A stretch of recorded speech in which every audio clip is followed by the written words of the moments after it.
Assalamualaikum warahmatullahi wabarakatuh. Selamat pagi Bapak dan Ibu guru hebat. Perkenalkan, nama saya Epi Nur Khadijah dari SDN 3 Ciawi AC. Pada kali ini, saya akan mempresentasikan tentang pembelajaran interaktif.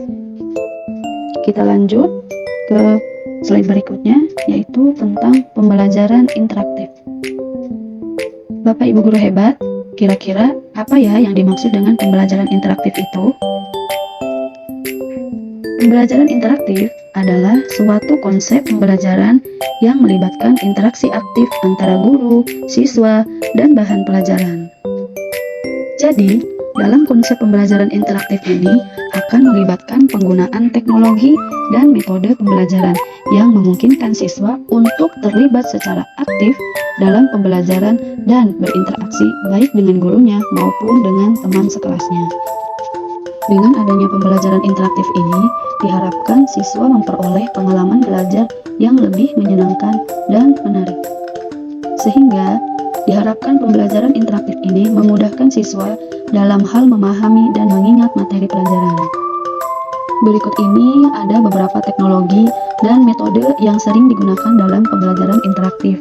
Antara lain, yang pertama yaitu multimedia, yang kedua yaitu mobile learning, yang ketiga yaitu interactive whiteboard, yang keempat collaborative learning, dan yang kelima game-based learning. Baik, kita lanjut ke pembahasan masing-masing dari teknologi atau metode pembelajaran interaktif. Yang pertama yaitu multimedia. Multimedia adalah salah satu teknologi yang sering digunakan dalam pembelajaran interaktif. Teknologi ini memungkinkan guru untuk menggunakan gambar, video, dan audio untuk menyajikan materi pelajaran secara visual dan audiovisual. Berikut adalah beberapa contoh penggunaan multimedia dalam pembelajaran, antara lain. Yang pertama, presentasi PowerPoint. Dalam presentasi PowerPoint ini, guru dapat membuat presentasi PowerPoint dengan menggunakan gambar. Yang kedua, yaitu video pembelajaran. Video pembelajaran di sini guru dapat merekam atau menggunakan video pembelajaran yang memperlihatkan cara-cara melakukan tugas atau praktikum. Yang ketiga, yaitu animasi. Animasi dapat digunakan untuk memperjelas konsep-konsep yang sulit dipahami. Dan bagian yang keempat dari multimedia yaitu adalah gambar. Gambar dapat digunakan untuk memvisualisasikan konsep-konsep yang sulit dipahami atau membantu siswa untuk memperhatikan dan mengingat materi pelajaran. Dari beberapa contoh penggunaan multimedia ini, kegiatan pembelajaran yang dilakukan tentulah tidak akan monoton. Siswa juga tidak akan bosan karena dalam kegiatan pembelajarannya diadakan presentasi PowerPoint, di mana dalam presentasi PowerPoint ini terdapat gambar-gambar dan animasi yang menarik. Juga ada video pembelajaran untuk menunjang memudahkan bagi guru dalam menjelaskan suatu materi yang dirasa sulit untuk dijelaskan. Selanjutnya, teknologi atau metode pembelajaran interaktif yang kedua yaitu mobile learning. Mobile learning adalah pembelajaran yang dilakukan dengan menggunakan perangkat mobile seperti smartphone dan tablet. Mobile learning memungkinkan siswa untuk belajar di mana saja dan kapan saja dengan menggunakan perangkat mobile yang dimilikinya, atau yang biasa kita sebut handphone atau HP.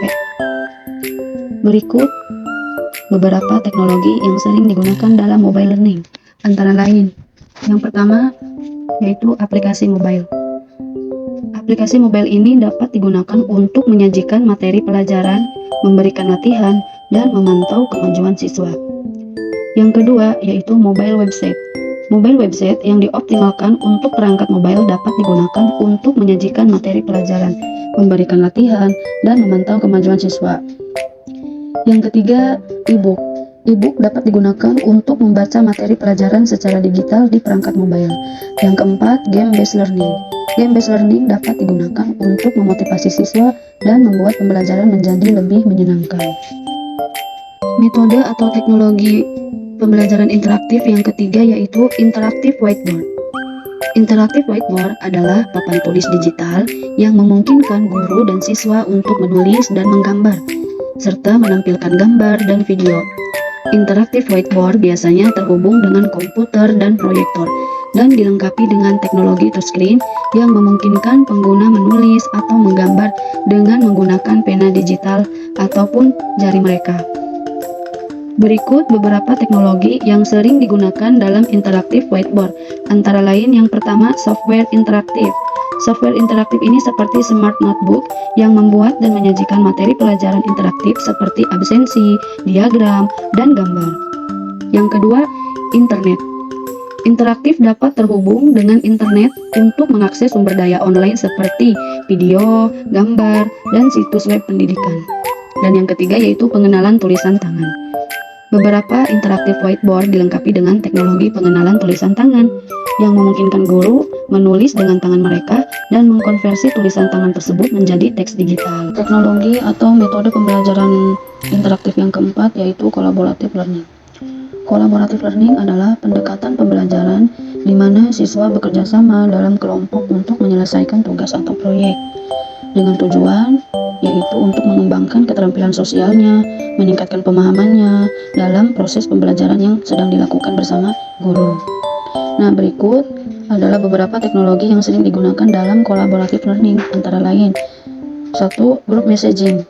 Aplikasi pesan grup seperti WhatsApp memungkinkan siswa untuk berkomunikasi dengan mudah, berbagi ide, serta informasi dengan kelompoknya. Yang kedua, collaborative document editing tools. Alat seperti Google Docs atau Microsoft Office Online memungkinkan siswa untuk bekerja sama dalam mengedit dokumen yang sama seperti laporan atau presentasi. Yang ketiga, virtual meeting tools. Alat seperti Zoom memungkinkan siswa untuk mengadakan rapat atau diskusi kelompok secara online tanpa harus berada di tempat yang sama. Nah, yang keempat adalah sosial media. Platform media sosial seperti Facebook atau Twitter dapat juga digunakan untuk berkomunikasi dan berbagi ide antar siswa dengan kelompoknya. Selanjutnya, teknologi atau metode pembelajaran yang kelima yaitu game-based learning. Game-based learning adalah pendekatan pembelajaran di mana permainan digunakan sebagai alat untuk mengajarkan konsep dan keterampilan terhadap siswa. Dalam hal ini, siswa memainkan permainan yang dirancang untuk memfasilitasi pembelajaran dan pembelajaran berlangsung melalui pengalaman bermain tersebut. Berikut beberapa teknologi yang sering digunakan dalam game-based learning, antara lain yang pertama simulasi. Perangkat lunak simulasi seperti SimCity atau Minecraft digunakan untuk membuat simulasi kehidupan nyata yang memungkinkan siswa belajar tentang konsep seperti manajemen sumber daya atau berkelanjutan lingkungan. Yang kedua, permainan serius. Permainan serius seperti Foldit atau Eterna digunakan untuk mengajarkan konsep sains atau matematika dengan cara yang menarik dan terlibat. Dan yang ketiga adalah game edukasi.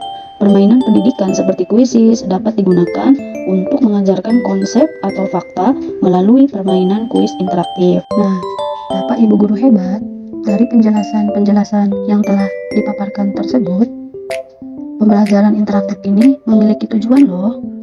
Apa sih tujuan dari pembelajaran interaktif ini? Yang pertama, yaitu meningkatkan keterampilan dan pengetahuan.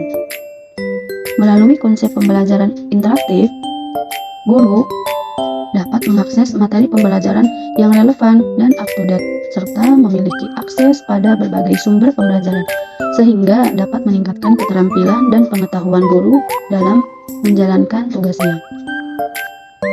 Tujuan pembelajaran interaktif yang kedua yaitu meningkatkan keterampilan problem solving.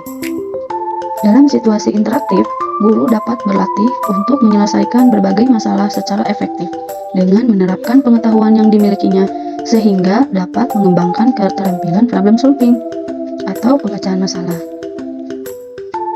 Tujuan pembelajaran interaktif yang ketiga yaitu meningkatkan kualitas kinerja. Pembelajaran interaktif ini dapat meningkatkan kualitas kinerja bagi seorang guru dengan membantu guru memahami tugasnya dan tanggung jawab mereka secara lebih baik. Selain itu, dengan menggunakan media dan teknologi yang tepat, guru dapat meningkatkan efektivitas dan efisiensi tugasnya. Tujuan pembelajaran interaktif yang keempat yaitu meningkatkan interaksi sosial. Konsep pembelajaran interaktif dapat membantu guru untuk berinteraksi dengan rekan kerjanya, membangun jaringan yang lebih luas, dan berkolaborasi dalam mencapai tujuan yang sama. Dan terakhir, tujuan pembelajaran interaktif yang kelima yaitu meningkatkan motivasi dan kepuasan kerja. Pembelajaran interaktif dapat membantu guru merasa lebih termotivasi dalam pekerjaannya, meningkatkan kepuasan kerja, dan merasa lebih terlibat dan berarti dalam tugas mereka. Bapak Ibu guru yang hebat, setelah kita mengetahui tentang tujuan dari pembelajaran interaktif ini, nah ada pun juga keuntungan dari pembelajaran interaktif. Apa sih keuntungan dari pembelajaran interaktif ini? Yang pertama yaitu meningkatkan motivasi siswa. Mengapa pembelajaran interaktif ini bisa meningkatkan motivasi siswa? Karena dengan pembelajaran interaktif ini, siswa menjadi lebih tertarik dan termotivasi dalam belajar. Yang kedua yaitu meningkatkan partisipasi siswa. Siswa terlibat secara aktif dalam kegiatan pembelajaran yang dilakukan. Yang ketiga, meningkatkan keterampilan kognitif. Dari pembelajaran interaktif ini, siswa memperoleh keterampilan berpikir yang lebih tinggi. Dan keuntungan pembelajaran yang keempat yaitu memudahkan pemahaman materi pelajaran. Siswa jadi lebih mudah memahami dan mengingat materi pelajaran. Yang kelima, meningkatkan kreativitas. Dengan adanya pembelajaran interaktif ini, siswa dapat mengekspresikan kreativitas mereka dalam kegiatan pembelajaran yang dilakukan. Dan keuntungan pembelajaran interaktif yang terakhir, yaitu yang keenam adalah memfasilitasi pembelajaran mandiri.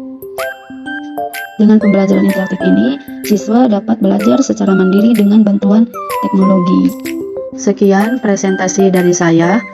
Kurang lebihnya mohon maaf. Wassalamualaikum warahmatullahi wabarakatuh.